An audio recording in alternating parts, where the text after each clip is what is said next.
Just எல்லா சில்ட்ரனும் ஒரே கிளாஸில் உட்காந்து படித்தாங்க அப்படின்னா இன்க்ளூசிவ் எஜுகேஷன் கிடையாது அது. அதுக்கான ட்ரெயின்டு டீச்சர்ஸ் வேணும், ஃபேமிலி சப்போர்ட் இருக்கணும், கம்யூனிட்டி பார்ட்டிசிபேஷன் இருக்கணும் அண்ட் பாசிட்டிவ் பிஹேவியர் மேனேஜ்மெண்ட் இருக்கணும். இது எல்லாத்துக்கும் மேலே எல்லா பேரியர்ஸையும் நம்ம வந்து ரிமூவ் பண்ணணும்.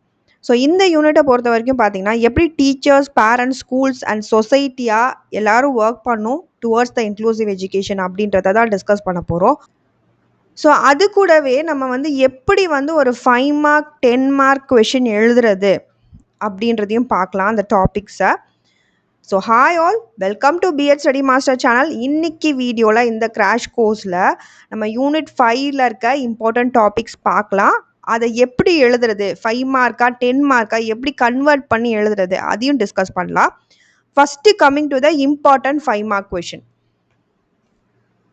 ஸோ 5 மார்க் எடுத்துக்கிட்டிங்கன்னா யூனிட் 5 பொறுத்த வரைக்கும் how to schools and community play a vital role in inclusive education. உள்ளடக்கிய கல்வியில் பள்ளிகளும் சமூகமும் எவ்வாறு முக்கிய பங்கு வகிக்கின்றன. And next explain the teachers role in the inclusion of children with special need. சிறப்பு தேவையுடைய குழந்தைகளை உள்ளடக்குவதில் ஆசிரியரின் பங்கு, அதை நீங்கள் விளக்கி எழுதணும். 5 மார்க் இதெல்லாமே. ஸோ 5 பாயிண்ட்ஸ் இருக்க மாதிரி பார்த்துக்கணும். Justify the role of teachers in inclusion of children with special needs in class room. வகுப்பறையில் சிறப்பு தேவையுடைய குழந்தைகளை உள்ளடக்குவதில் ஆசிரியரின் பங்கை நியாயப்படுத்துக. Next coming to the SA type 10 mark question எடுத்துட்டிங்கன்னா explain the issues and challenges in management of inclusive class room. உள்ளடக்கிய வகுப்பறை மேலாண்மையில் உள்ள சிக்கல்கள் மற்றும் சவால்களை விளக்குக. Critically analyse the role of teachers for the special need children in inclusive education. உள்ளடக்கிய கல்வியில் சிறப்பு தேவையுடைய குழந்தைகளுக்கான ஆசிரியரின் பங்கை விமர்சன ரீதியாக ஆராய்க. Next explain class room behaviour management strategies. வகுப்பறை நடத்தை மேலாண்மை உத்திகளை விளக்குக. Find out the common issues and challenges in management of inclusive class room. உள்ளடக்கிய வகுப்பறை மேலாண்மையில் உள்ள பொதுவான சிக்கல்கள் மற்றும் சவால்களை கண்டறிக. Explain the common issues and challenges in managing and inclusive class room. உள்ளடக்கிய வகுப்பறையை நிர்வாகம் பண்ணுறதுல என்னென்ன சிக்கல்கள் வரும், அப்புறம் சவால்கள், அதை வந்து எழுத சொல்கிறாங்க. ஸோ வந்து இது எல்லாமே நீங்கள் 10 பாயிண்ட்ஸ் அப்படின்னு மைண்டில் வச்சு எழுத ஆரம்பிச்சிங்கனாலே you will get 4 to 5 pages. So SI டைப்னா 4 to 5 பேஜஸ் எழுதணும். நீங்கள் வந்து 5 மார்க் கொஷின்னா 2.5 to 3 பேஜஸ் எழுதலாம். ஸோ அது நீங்கள் எழுதுகிற கண்டென்ட்டை பொறுத்து. Next explain the role of family, school and community partnership in inclusive education. உள்ளடக்கிய கல்வியில் குடும்பம், பள்ளி மற்றும் சமூக கூட்டாண்மையின் பங்கை விளக்குக. ஸோ இந்த இம்பார்ட்டன்ட் டாபிக்ஸ் என்னெல்லாம் வரும்னு பார்த்தீங்கன்னா இந்த topics we will B covering is these are the topics we are going to discuss. So இது எல்லாமே எப்படி நம்ம வந்து ஒரு 10 மார்க்காவோ ஒரு 5 மார்க்கா the exact exam writing format for an exam, for a teacher training exam எப்படி எழுதுறதுன்னு நம்ம பார்க்கலாம். Coming to our first question, common issues and challenges in inclusive class room management. உள்ளடக்கிய வகுப்பறை அந்த அமைப்பில் உள்ள பொதுவான பிரச்சனைகள் மற்றும் சவால்கள், அதை எப்படி ஒரு 10 மார்க் கொஷினில் எழுதுவீங்க? ஃபஸ்ட்டு இதுக்கு you give an introduction. First எப்பவுமே இன்ட்ரொடக்ஷன் கொடுக்கணும்.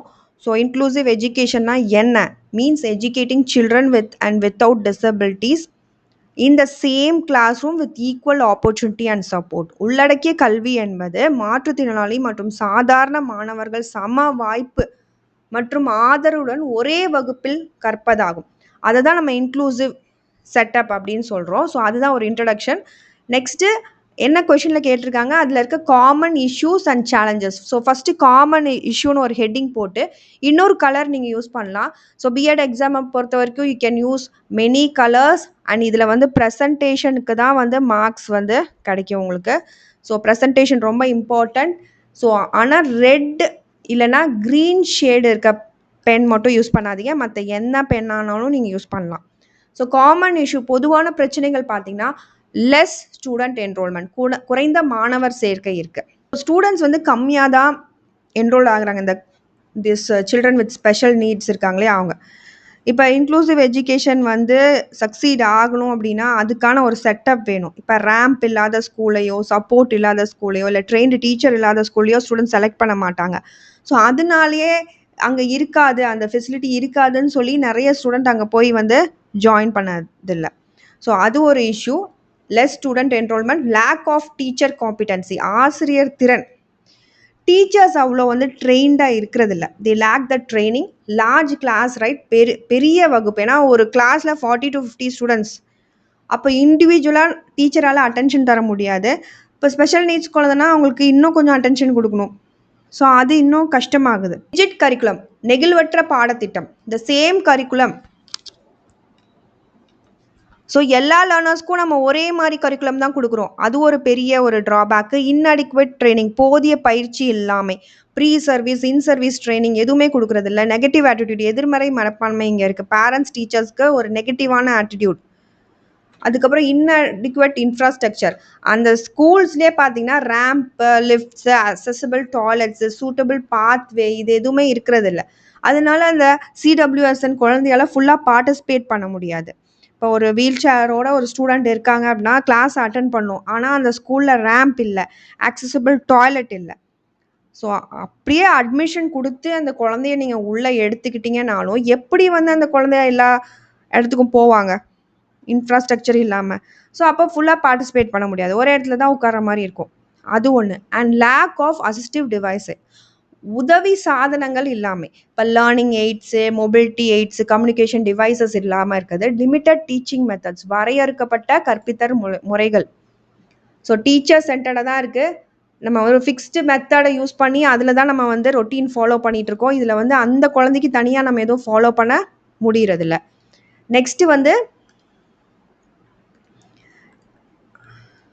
நெக்ஸ்ட்டு பார்த்தீங்கன்னா லேக் ஆஃப் கம்யூனிட்டி பார்ட்டிசிபேஷன், சமூக பங்கேற்பு இல்லாமல். ஸ்கூலுக்கும் கம்யூனிட்டிக்கும் அது இல்லாமல் இருக்குது. ஸோ இதுவே ஒரு 10 பாயிண்ட்ஸ் உங்களுக்கு வந்துருச்சு. இதை வந்து நீங்கள் சென்டென்ஸ் போட்டு புல்லட் பாயிண்ட்ஸ் போட்டு நீட் ப்ரெசன்டேஷனில் பண்ணிங்கன்னா உங்களுக்கு ஃபுல் மார்க்ஸ் கிடைக்கும். சேலஞ்சஸ், சவால்கள் பொறுத்த வரைக்கும் பார்த்தீங்கன்னா எக்ஸிக்யூஷன் ஆஃப் பாலிசிஸ், கொள்கைகளை செயல்படுத்துறதுல இருக்க ஒரு சேலஞ்ச் இந்த இன்க்ளூசிவ் எஜுகேஷன் பாலிசிஸ் எல்லாமே. சோஷியல் ஆட்டிடியூட் டுவர்ட்ஸ் டிசபிலிட்டி, இந்த சொசைட்டியே வந்து ஒரு மாதிரி ஒரு ஆட்டிடியூட் வச்சுட்டு இருக்காங்க இந்த சிடபிள்யூஎஸ்என் குழந்தைங்களை பார்த்தா. அவேர்னஸ் இல்லாமல் அது ஒன்று. அண்ட் ரெசிஸ்டன்ட் ஆஃப் பேரண்ட்ஸ், பெற்றோர்களே வந்து எதிர்ப்பு தெரிவிக்கிறாங்க. ஆனால் இந்த குழந்தைங்கள ரைட்ஸ் இருக்குது, பெனிஃபிட்ஸ் இருக்குது அப்படின்னு வந்து ஒரு அவேர்னஸ் மூலமாக நம்ம வந்து சொல்லணும். Skill based training, teachers need practical training in CWSN handling and classroom adaptation, அது ஒன்று முக்கியம். Linking the research and practice, ஆராய்ச்சி மற்றும் நடைமுறையை வந்து நம்ம இணைக்கணும். பியர் டியூட்டரிங் அப்படின்னு சக மாணவர் வந்து வழிகாட்டணும் அந்த சிடபிள்யூஎஸ்என் குழந்தைக்கு. ஸோ இது எல்லாமே இந்த பாயிண்ட்ஸ் நீட்டாக நீங்கள் ப்ரெசென்ட் பண்ணிங்கன்னா உங்களுக்கு கண்டிப்பாக ஃபுல் மார்க்ஸ் கிடைக்கும். அது தவிர you have to add a conclusion. Introduction கொடுக்குற மாதிரி பிஎட் எக்ஸாமை பொறுத்த வரைக்கும் கன்க்ளூஷன் இஸ் இம்பார்ட்டன்ட். ஸோ முடிவுரையில் என்ன எழுதுவீங்க? Thus successful inclusive education requires trained teacher, flexible curriculum, positive attitude, accessible infrastructure, community and effective policy implementation. இவ்வளோ தான். So that's it. ஸோ இதில் வந்து you can give a synopsis also. இந்த எல்லா சப்ஹெட்டிங்கையும் மொத்தமாக ஒரு பேஜில் இன்ட்ரோலேருந்து ஸ்டார்ட் பண்ணி காமன் இஷ்யூஸ்னு போட்டு less student enrolment, lack of teacher அப்படின்னு ஒரு சினாப்சிஸ் ஆட் பண்ணிங்கன்னா you will get the full 10 marks. Next coming to the teachers role in inclusive education, உள்ளடக்கிய கல்வியில் ஆசிரியரின் பங்கு என்ன? இதுக்கு நீங்கள் ஒரு இன்ட்ரோ கொடுக்குறீங்க.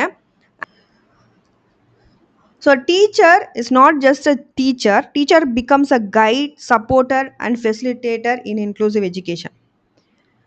ஸோ இந்த இதில் டீச்சரோட ரோல் என்னன்னு பார்க்கலாம். So you give an introduction, அவங்க தான் ஒரு கீ பர்சன், அவங்க தான் லேர்னரோட நீட்ஸ் ஐடென்டிஃபை பண்ண போகிறாங்க. டீச்சர் அடாப்ட்ஸ் த டீச்சிங்கும் அவங்க தான் பண்ண போகிறாங்க. ஈக்குவல் லேர்னிங் ஆப்பர்ச்சுனிட்டி, அதாவது சம கற்றல் வாய்ப்பையும் யார் ஏற்படுத்தி தருவாங்க? ஆசிரியர் தான் ஏற்படுத்தி தருவாங்க. இதில் அவங்களோட ரோல்ஸ்ன்னு போட்டு நீங்கள் இந்த மாதிரி பாயிண்ட்ஸாக நீட்டாக ப்ரெசென்ட் பண்ணுங்கள். கண்டிப்பாக உங்களுக்கு 4 to 5 பேஜஸ் வரும். ஸோ அவங்க ஐடென்டிஃபிகேஷன் பண்ணுவாங்க, அடையாளம் காணுதல் பண்ணுவாங்க, அந்த டிசபிலிட்டியா, லேர்னிங் டிஃபிகல்ட்டி எல்லாமே. ரெஃபரல், பரிந்துரைக்கிறதும் டீச்சர் தான், அக்செப்ட் பண்ணிக்கிறதும் வந்து டீச்சர் தான். எந்த விதமான பாகுபாடும் இல்லாமல், டிஸ்கிரிமினேஷனும் இல்லாமல், பாசிட்டிவ் ஆட்டிடியூட் இருக்கிறதும் டீச்சர் கிட்ட தான் இருக்கணும். ப்ராப்பர் பிளேஸ்மெண்ட், சரியான இடமளித்தல் டீச்சரால தான் கொடுக்க முடியும். சீட்டிங்கா இருக்கலாம், கம்ஃபர்ட்டா இருக்கலாம், பார்ட்டிசிபேஷனா இருக்கலாம். பேரியர்ஸை ரிமூவ் பண்றதும் டீச்சர் தான். ஸோ தடைகளை நீக்குதல், ஆக்டிவிட்டி பார்ட்டிசிபேஷன், செயல்பாடுகள் பங்கேற்பு பண்றது டீச்சர் தான் பண்ண வைக்க முடியும். ஸோ ஒரு டீச்சர் வந்து ஒரு ஹியரிங் டிஃபிகல்ட்டி இருக்க குழந்தை இருக்காங்க அப்படின்னா, அவங்க பேக் சீட்டில் உட்காந்துருக்காங்க கிளாஸ் அப்படின்னா அவங்களுக்கு கேட்கல. ஸோ அப்போ அந்த டீச்சர் தான் வந்து அதை கவனித்து அந்த ஸ்டூடெண்ட்டை மூவ் பண்ணணும் ஃப்ரண்ட் சீட்டுக்கு. ஸோ விஷுவல் எய்ட்ஸ் யூஸ் பண்ண சொல்லலாம், எக்ஸ்பிளைன் ஸ்லோலி. ஸோ டீச்சர் தான் இதெல்லாமே பண்ணணும். ஸோ இந்த மாதிரி பண்ணும்போது it helps the children to learn better. Next points பார்த்தீங்கன்னா, கரிக்குலமை அடாப்ட் பண்ண வைக்கிறது, பாடத்திட்டம் தழுவல், லெசன்ஸ் கண்டென்ட்டை யூஸிங் த டீச்சிங் எய்ட்ஸ் பண்ணுறது, பேரண்டல் கைடன்ஸ், பெற்றோர் வழிகாட்டுதல் பண்ணுறது, ப்ரொஃபஷனல் கொலாபரேஷன், தொழில்முறை ஒத்துழைப்பு, ஸ்பெஷல் எஜுகேட்டர்ஸை கொண்டு வருது, டாக்டர்ஸ், சோஷியல் ஒர்க்கர்ஸ், பேரண்ட்ஸ் எல்லாத்தையும் இன்வால்வ் பண்ண வைக்கிறது, டயக்னோஸ்டிக் டூல்ஸ், கண்டறிதல் கருவிகள், achievement test, diagnostic test use பண்ணி அந்த குழந்தை எதில் தடுமாறுறாங்கன்னு கண்டுபிடிக்கிறது, எவால்வேஷன் அடாப்டேஷன், மதிப்பீட்டு தழுவல், ஃப்ளெக்சிபிள் அசஸ்மெண்ட் யூஸ் பண்ணுறது, ஆல்டர்னேட்டிவ் ரெஸ்பான்சஸை வச்சு வந்து அந்த குழந்தைய வந்து எவால்வேட் பண்ணுறது, ரெமிடியல் சப்போர்ட், ஸோ குறைநீக்க ஆதரவு, extra materials, extra practice, remedial teaching பண்ணுறது. இது எல்லாமே ஒரு 14 பாயிண்ட்ஸ் நம்மளுக்கு வந்துருச்சு. இதுவே ஒரு ஜாஸ்தி தான் ஒரு பெரிய எஸ்ஏக்கு. அண்ட் கன்க்ளூஷன் கொடுத்துருங்க. ஸோ டீச்சர் தான் ஒரு identifier, guide, facilitator. So thus இப்படி தான் வந்து ஒரு டீச்சர் வந்து இருக்காங்க அப்படின்னு. You can add a synopsis also. இதே teachers role if it is asked in 5 mark, இவ்வளோ பாயிண்ட்ஸ் நீங்கள் எழுதக்கூடாது. ஸோ 5 மார்க்கில் கேட்டாங்கன்னு வச்சுக்கோங்களேன். So if it is asked in 5 mark, how will write? இதுதான். ஸோ 5 மார்க்கு நீங்கள் இன்ட்ரோ கொடுக்கணும்னு மோஸ்ட்லி அவசியம் கிடையாது. பட் ஆனால் வந்து இஃப் டைம் பர்மிட்ஸ், உங்களுக்கு டைம் இருக்குது, ஸோ மோஸ்ட்லி நீங்கள் வந்து 20 to 25 மினிட்ஸ்க்குள்ளே தான் ஒரு எஸ்ஸே எழுதணும். ஏன்னா 5 எஸ்ஸே நீங்கள் எழுதணும். அது தவிர நீங்கள் வந்து 5 மார்க்குக்கு ஸோ ஒரு 10 மினிட்ஸே ஜாஸ்தி தான் ஆக்சுவலாக. ஸோ அதனால இன்ட்ரோ கன்க்ளூஷன் கொடுத்தீங்கன்னா டைம் ஆகிட்ருக்கும். சப்போஸ் நீங்கள் வேகமாக என்னால் எழுத முடியும், எனக்கு ஸ்பீடு இருக்குது, என்னால் நீட்டாக ப்ரெசென்ட் பண்ண முடியும்னா நீங்கள் கொடுக்கலாம். ஸோ இதில் பார்த்தீங்கன்னா இன்ட்ரோ இருக்குது, அதே பாயிண்ட்ஸ் தான். ஆனால் இதில் வெறும் 5 பாயிண்ட்ஸ் தான் கொடுத்துருக்காங்க. ஏன்னா இது 5 மார்க் அப்படின்றனால. இதில் வந்து ஐடென்டிஃபிகேஷன், அக்செப்டன்ஸ் பண்ணுறது, அடாப்ட் பண்ணுறது கரிக்குலத்தை, டீச்சிங் எய்ட் யூஸ் பண்ணுறது, பேரண்டல் அண்ட் ப்ரொஃபஷனல் கொலாபரேஷன், அப்புறம் கன்க்ளூஷன். அவ்வளோதான். கன்க்ளூஷன் நீங்கள் கொடுக்கணுன்னு அவசியம் இல்லை 5 மார்க்னால. நெக்ஸ்ட் டாபிக் பார்த்தீங்கன்னா family, school and communities participation. இவங்க எல்லாம் எப்படி பார்ட்டிசிபேட் பண்ணுறாங்க? ஒரு சைல்டு மட்டும் தனியாக வந்து ஸ்கூலோட சப்போர்ட் இல்லாமல் அந்த இடத்துல வந்து வளர முடியாது. ஸோ அவங்க க்ரோ ஆகவே முடியாது. ஃபேமிலி, ஸ்கூல் அண்ட் கம்யூனிட்டி எல்லாரும் சேர்ந்து ஒர்க் பண்ணணும். குடும்பம், பள்ளி மற்றும் சமூகம் கூட்டாண்மை வேணும். ஸோ ஒரு ஸ்லோ லேர்னர் கிளாஸில் இருக்காங்க அப்படின்னா ரொம்ப படிக்க தடுமாறுவாங்க இல்லையா? டீச்சர் வந்து உடனே பேரண்ட்ஸ்கிட்ட இன்ஃபார்ம் பண்ணுவாங்க. பேரண்ட்ஸ் வந்து வீட்டில் இன்னும் ப்ராக்டிஸ் கொடுப்பாங்க. அண்ட் ஒரு கம்யூனிட்டி வாலண்டியர் வந்து ஹெல்ப் பண்ணலாம் ரீடிங்கில் அந்த குழந்தைங்க. ஸோ எல்லாரும் சேர்ந்து இந்த இடத்துல அந்த குழந்தையோட கான்ஃபிடென்ஸை மேலே கொண்டு போவாங்க. ஸோ அதுதான் இது. அதில் வந்து இன்ட்ரோ கொடுத்துருங்க ஃபஸ்ட்டு. ஸோ இது வந்து ரொம்ப முக்கியம், எசென்ஷியல் ஃபார் த சக்ஸஸ். அதுதான் வந்து ஷேர்டு, நம்ம பொறுப்பை வந்து ஷேர் பண்ணிக்கிறோம் அந்த இடத்துல லேர்னிங் அண்ட் டெவலப்மெண்ட்டுக்காக. Next coming to the importance. So importance சொல்லி பாயிண்ட்ஸு. ஃபேமிலி எப்படி இன்வால்வ் பண்ணணும், குடும்ப பங்கேற்பு எப்படி இருக்கணும், ஸோ அவங்க வந்து அண்டர்ஸ்டாண்ட் பண்ணிக்கணும் the benefits of the inclusive எஜுகேஷனை. ஸோ நன்மைகள் பெற்றோர்கள் மற்றும் பராமரிப்பவர்கள் புரிந்து கொள்ள வேணும். அவேர்னஸ் அமாங் த பேரண்ட்ஸ், பெற்றோருக்கே விழிப்புணர்வு வேணும். சைல்டோட ரைட்ஸ், ஃபெசிலிட்டி, எஜுகேஷனல் சப்போர்ட், உரிமைகள், வசதிகள் மற்றும் கல்வி ஆதரவை பெற்றோர் அறிந்திருக்க வேண்டும். டீச்சர் பேரண்ட் ரிலேஷன்ஷிப் இருக்கணும். ஸோ ரெகுலர் கம்யூனிகேஷன் இருக்கணும். இப்போ பேரண்ட்ஸ் டீச்சர்ஸ் மீட்டிங் அந்த மாதிரி ஏதாவது வச்சு ஷேரிங் த இன்ஃபர்மேஷன், தகவல் பரிவு. இப்போ வாட்ஸ்அப்லேயே எல்லாருமே ஷேர் பண்ணிக்கிறாங்க. ஸோ பேரண்ட்ஸ் வந்து அவங்களோட இன்ஃபர்மேஷனையும் ஷேர் பண்ணக்கூடிய ஒரு மெசேஜிங் ஃபெசிலிட்டி இருக்கணும். அந்த சைல்டு அப்பப்போ என்னென்ன இப்போ டைரி மாதிரி ஒரு மெயின்டைன் பண்ணி அவங்களோட ஸ்ட்ரென்த்து, டிஃபிகல்ட்டி, அவங்களோட பிஹேவியர் வீட்டில் எப்படி இருக்குது, நடத்தை பற்றி பெற்றோர் தகவல் பகிரணும். ஜாயிண்ட் எஜுகேஷனல் பிளானிங், கூட்டு கல்வி திட்டமிடல். Teacher and parents can plan suitable learning activities for the children. குழந்தைகள் பொருத்தமான கற்றல் செயல்பாடுகளை ஆசிரியரும் பெற்றோரும் இணைந்து திட்டமிடலாம். இதுவும் ஒரு நல்ல விஷயம் தான். அடுத்து 6th பாயிண்ட் பார்த்தீங்கன்னா, ஸ்கூல் கம்யூனிட்டி ரிலேஷன். பள்ளி சமூக உணர்வு எப்படி இருக்கணும்? மெயின்டெயின் குட் ரேப்போவோட இருக்கணும் கம்யூனிட்டி லீடர்ஸ் கூட, நெய்பர்ஹுட் மெம்பர்ஸ் கூட. ஏன்னா, அப்பதான் அந்த சொசைட்டிக்குள்ள தானே அந்த ஸ்கூல் இருக்கு. அந்த சமூக தலைவர்கள், அக்கம் பக்கத் மக்கள்தோட ஒரு நல்ல ரிலேஷன்ஷிப்ல இருக்கணும். கம்யூனிட்டி பார்ட்டிசிபேஷன் இருக்கணும். ஸோ அந்த ஸ்கூல் வந்து ஏதாவது கம்யூனிட்டி மெம்பர்ஸ் வந்து ஃபங்க்ஷன் நடத்தலாம். ஸோ அந்த மாதிரி அதுக்கான ப்ராப்பர் டைம் கொடுக்கறது, ரிசோர்ஸஸ் கொடுக்கறது, அவேர்னஸ், வாலண்டியர் சப்போர்ட் இது எல்லாத்தையுமே கொடுக்கணும். சமூக உறுப்பினர்களுக்கான நேரம், வளங்கள், விழிப்புணர்வு, அட்வகசி அபவுட் த சிடபிள்யூஎஸ்என். இந்த மாதிரி சில்ட்ரன் வித் ஸ்பெஷல் நீட்ஸ் இருக்காங்க அப்படின்றத நீங்கள் எல்லாருக்கும் சொல்லணும். Community support helps promote equal educational opportunities. And family வந்து ஒரு ஆக்டிவிட்டீஸ் மாதிரி. ஸோ வந்து ஒரு கருத்தரங்குகள் மூலமாக பயிற்சிகள், விழிப்புணர்வு நிகழ்ச்சிகள், seminars, workshops, awareness programme எல்லாம் கண்டக்ட் பண்ணும். ஹோம் ஸ்கூல் கண்டினியூட்டி, வீடு பள்ளி தொடர்ச்சி. Learning at school is reinforced at home through family support. பள்ளியில் கட்டுறது குடும்ப ஆதரவு மூலம் வீட்டிலும் வலுப்படுத்தணும். இதுக்கு ஒரு கன்க்ளூஷன் கொடுத்துருங்க. இது மாதிரி தான் வந்து எல்லாரும் சப்போர்ட் பண்ணுறாங்க அப்படின்ற மாதிரி. So this is a perfect 10 mark writing format. Next இதே இது 5 மார்க்கில் கேட்குறாங்க அப்படின்னா எப்படி எழுதுவீங்க? எல்லா பாயிண்ட்ஸையும் நீங்கள் எழுத தேவையில்லைங்க. நான் 10 பாயிண்ட்ஸ் கொடுத்துருக்கேன். இதில் வந்து நான் 5 பாயிண்ட்ஸ் தான் கொடுத்துருக்கேன். அதே பாயிண்ட்ஸ் தான் நான் 5 மட்டும் தான் இங்கே யூஸ் பண்ணிக்கிறேன். Joint planning and decision making. Intro conclusion உங்களுக்கு நேரம் இருந்தால் மட்டும் நீங்கள் பண்ணுங்கள், இல்லைனா வேணாம். Next class room behaviour management. இப்போ ஒரு கிளாஸ் ரூம் ரொம்ப நாய்ஸியாக இருக்குது, அன்சேஃபாக இருக்குது, டிஸார்டராக இருக்குது அப்படின்னா அந்த இடத்துல லேர்னிங் பாசிபிளே கிடையாது. ஸோ அதனால தான் பிஹேவியர் மேனேஜ்மெண்ட் அப்படின்றது ரொம்ப இம்பார்ட்டன்ட். ஸோ நம்ம பிஹேவியரை மேனேஜ் பண்ணும். Class room behaviour management strategies என்னென்னு தான் பார்க்க போகிறோம். ஸோ இதுவும் ஒரு எஸ்ஏ டைப் கொஷின் தான். இதுலேயும் ஒரு இன்ட்ரோ கொடுத்துருங்க. இதில் ஆஸ் யூஷுவல் நீங்கள் வந்து இன்ட்ரோ கொடுத்துட்றீங்க. ஸோ இதில் வந்து பிஹேவியர் மேனேஜ்மெண்ட் பற்றி so I have given ads only the words. So நீங்கள் வந்து சென்டென்ஸாக எழுதுகிற மாதிரி இருக்கும். ஸோ டீச்சர் தான் ஒரு பாசிட்டிவ் கிளாஸ் ரூம் என்விரான்மெண்ட்டாக சேஃபானதாகவும் ஆர்டர்லி லேர்னிங் இருக்க மாதிரியும் இருக்கணும். ஸோ டீச்சர் தான் வந்து இதில் நிறைய ஸ்ட்ராட்டஜிஸ் யூஸ் பண்ணுற மாதிரி இருக்கும். இதில் மீனிங் அண்ட் பேசிஸ் பார்த்தீங்கன்னா இதில் நிறைய எவிடன்ஸ் பேஸ்ட் ஸ்ட்ராட்டஜிஸ் இருக்குது.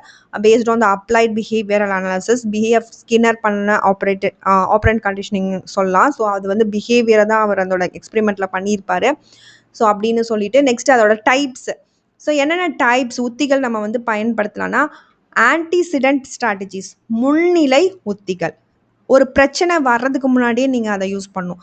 ஏன்னா அந்த பிரச்சனை வந்து வராமல் அது தடுக்கும். ஏன்னா நீங்கள் முன்னாடியே வந்து கிளியர் ரூல்ஸ் செட் பண்ணிடுறீங்க. இந்த மாதிரி வந்து லன்ச் டைமில் ஃபுட்டை வந்து ஸ்பெல் பண்ணக்கூடாது, தண்ணி வந்து கீழே இந்த மாதிரி ரூல்ஸ், கிளாஸ் ரூம் ரூல்ஸ்னு ஒரு ரொட்டீன் அதை கன்சிஸ்டண்ட்டாக ஸ்டூடெண்ட்ஸை ஃபாலோ பண்ண வைக்கிறீங்க. அப்போ அந்த என்விரான்மெண்ட் ஒரு ஸ்ட்ரக்சர்டு என்விரான்மெண்ட்டாக மாறுது. அப்போ அந்த இடத்துல எந்த தப்பும் நடக்காது. ஸோ இது வந்து ஆன்டிசிடென்ட் ஸ்ட்ராட்டஜிஸ். நெக்ஸ்ட் பார்த்தீங்கன்னா கண்டிஜென்சி ஸ்ட்ராட்டஜிஸ் அப்படின்றது after the behaviour occurs. So விளைவு சார்ந்த உத்திகள், அதாவது ஒரு தப்பான பிஹேவியர் குழந்தை பண்ணிட்டாங்க, அதுக்கப்புறம் நீங்கள் ஒரு அப்ராப்ரியேட் பிஹேவியராக அதை மாற்றுறீங்க, அதை கரெக்ட் பண்ணி தரீங்க. So you correct the inappropriate behaviour. இதில் 10 எவிடன்ஸ் பேஸ்ட் ஸ்ட்ராட்டஜிஸ் இருக்குது.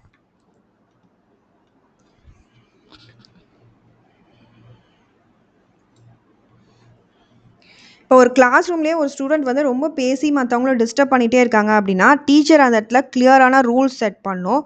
ஒருத்தர் நல்லா பேசாமல் இருக்காங்க, குட் பிஹேவியர் காட்டுறாங்க அப்படின்னா அதை ப்ரைஸ் பண்ணும். அப்போ தன்னால் பேசிகிட்டு இருக்க ஸ்டூடெண்ட்டும் நல்ல பிஹேவியர் பண்ண ஆரம்பிப்பாங்க. அண்ட் ஒரு ஷார்ட் ஆக்டிவிட்டீஸ் கொடுக்கணும். ரொம்ப ரொம்ப ஆக்டிவாக இருக்க குழந்தைக்கு இப்போ இந்த கிளாஸ் ரூம் கொஞ்சம் கொஞ்சமாக அதுக்கு அடாப்ட் ஆக ஆரம்பிக்கும். டிசிப்ளின் ஆக்டிவ் கிளாஸ் ரூம் ஆக ஆரம்பிக்கும். இதில் 10 ஸ்ட்ராட்டஜிஸ் பார்த்தீங்கன்னா மேக்ஸிமைசிங் த கிளாஸ் ரூம் ஸ்ட்ரக்சர், வகுப்பறை கட்டமைக்கு. அதுக்கு வந்து நீங்கள் என்ன பண்ணணும்னா ரொட்டீன் செட் பண்ணணும். இப்போ டெய்லி நம்ம வீட்டுக்குன்னு ஒரு ரொட்டீன் இருக்க மாதிரி கிளாஸ் ரூமுக்குன்னு இதுதான் ரொட்டீன். அண்ட் சீட்டிங், ஸோ பேசுகிற குழந்தைய வேறு ஏதாவது இடம் மாற்றி வைக்கிறது, சேஃபான மூமெண்ட் கொடுக்குறது, பேக்ஸை ப்ராப்பராக அரேஞ்ச் பண்ணணும், ஸ்பேஸை ஆர்கனைஸ்டாக வச்சுக்க சொல்லணும், பெஞ்சஸ்லாம் அரேஞ்ச் பண்ணி. டீச்சிங் அண்ட் ரீஇன்ஃபோர்ஸிங் ரூல், விதிகளை கற்பித்தல். இது கிளியர், சிம்பிள் அண்ட் பாசிட்டிவாக கன்சிஸ்டண்ட்டாக திரும்ப திரும்ப நம்ம பண்ணணும் ஸ்டூடெண்ட்ஸ்கிட்ட. And active student engagement. So ஸ்டூடெண்ட்ஸை ஃபஸ்ட்டு நம்ம சும்மா விட்டோம்னா தான் அவங்க பேசுவாங்க, அடிக்கிறது இந்த மாதிரிலாம் இருக்கும். அவங்கள ஆன்சர் பண்ண வைக்கணும், டிஸ்கஸ் பண்ண வைக்கணும், எழுத வைக்கணும், பார்ட்டிசிபேட் பண்ண வைக்கணும். அப்போ வந்து அவங்க என்கேஜ் பண்ண வச்சுடுறோம் நம்ம. அப்போ அந்த பேட் பிஹேவியர் வராது. Acknowledging appropriate behaviour. ஏதாவது சரியான பிஹேவியர் இருந்தாலும் அதை ப்ரைஸ் பண்ணணும், ரிவார்ட் கொடுக்கணும், டோக்கன் சிஸ்டம் வைக்கிறது. இப்போ ரெஸ்ட் ரூம் போகிறதுக்குலாம் நீங்கள் டோக்கன் சிஸ்டம் மாதிரி வைக்கலாம். And responding to inappropriate behaviour, தவறான நடத்தை வரும்போது அதை கரெக்ட் பண்ணணும், ரீடைரக்ட் பண்ணணும். பிளான்ட் இக்னோரிங், சில பிஹேவியரை நம்ம இக்னோர் பண்ணலாம். அண்ட் ரிஃப்ளெக்ஷன் டைம், அவங்க என்ன பண்ணுறாங்க அப்படின்னு கொஞ்சம் நீங்கள் ரொம்ப அடிக்கிறது அந்த மாதிரி இல்லாமல் கொஞ்சம் வந்து you can give that reflection time. Effective instruction அப்படின்னா பயனுள்ள அறிவுறுத்தல். அதை வந்து ப்ரீஃபாக, கிளியராக, ஸ்பெசிஃபிக்காக, பாசிட்டிவாக, ஒன் அட் அ டைமாக நீங்கள் பண்ணணும். சீக்வன்சிங் அண்ட் ஷெடியூலிங் ஆக்டிவிட்டீஸில் easy to difficult activities, active to quiet ஆக்டிவிட்டீஸாக நீங்கள் கண்டக்ட் பண்ணணும். பேஸ் ஆஃப் த இன்ஸ்ட்ரக்ஷன் பொறுத்த வரைக்கும் பிரிஸ்காக, அண்டர்ஸ்டாண்டபிளாக நம்ம நீங்கள் கற்பித்தல் வேகம் இருக்கணும். அப்போ தான் அவங்க கவனிப்பாங்க. சாய்ஸ் அண்ட் ப்ரிஃபர்ட் ஆக்டிவிட்டீஸ் பார்த்தீங்கன்னா இன்ட்ரெஸ்ட், மோட்டிவேஷன் அண்ட் பார்ட்டிசிபேஷன், அந்த மாதிரி ஒரு ஆக்டிவிட்டியாக இருக்கணும். அவங்கள மோட்டிவேட் பண்ணக்கூடியதா, அவங்களுக்கு இன்ட்ரெஸ்ட் இருக்கக்கூடியதா. அண்ட் மேனேஜிங் டிரான்சிஷன், மாற்றங்கள் மேலாண்மை செய்தல். அட்வான்ஸாகவே யூ கிவ் த சிக்னல், ஸ்மூத்தான மூமெண்ட் அண்ட் ஆக்டிவிட்டி சேஞ்ச் பண்ணிகிட்டே இருக்கணும். ஒரே மாதிரி இருக்கும்போது அவங்க தூக்கம் வரும், இந்த மாதிரி ஒரு மாதிரி போர் அடிக்கிற மோடுக்கு போயிடுவாங்க. So that must also be managed. So இதுவும் ஒரு பிஹேவியர் மேனேஜ்மெண்ட் தான். இதோட இம்பார்ட்டன்ஸ் பார்த்தீங்கன்னா டிஸ்டர்பன்ஸை நம்ம கிளாஸ் ரூமில் கம்மி பண்ணுறோம், குழந்தைங்களை என்கேஜ் பண்ண வைக்கிறோம், ஈடுபாடு அதிகரிக்குது, improves the achievement, positive learning என்வரான்மெண்ட்டை கொடுக்குது. அண்ட் இதுக்கான ஒரு கன்க்ளூஷன் கொடுத்துங்க. இது ஏன் முக்கியம், ஏன்னா டிசிப்ளின், பார்ட்டிசிபேஷன், அச்சீவ்மெண்ட், சக்ஸஸ்க்கு இது ரொம்ப முக்கியம் அப்படின்னு சொல்லிட்டு. So class room behaviour management குட்டாக இருந்துச்சு அப்படின்னா அங்கே ஸ்டூடெண்ட்ஸ் வந்து சந்தோஷமாக இருப்பாங்க, எஃபெக்டிவ் லேர்னிங் நடக்கும், பிரைட்டான ஃப்யூச்சர் வந்து கேரண்டி.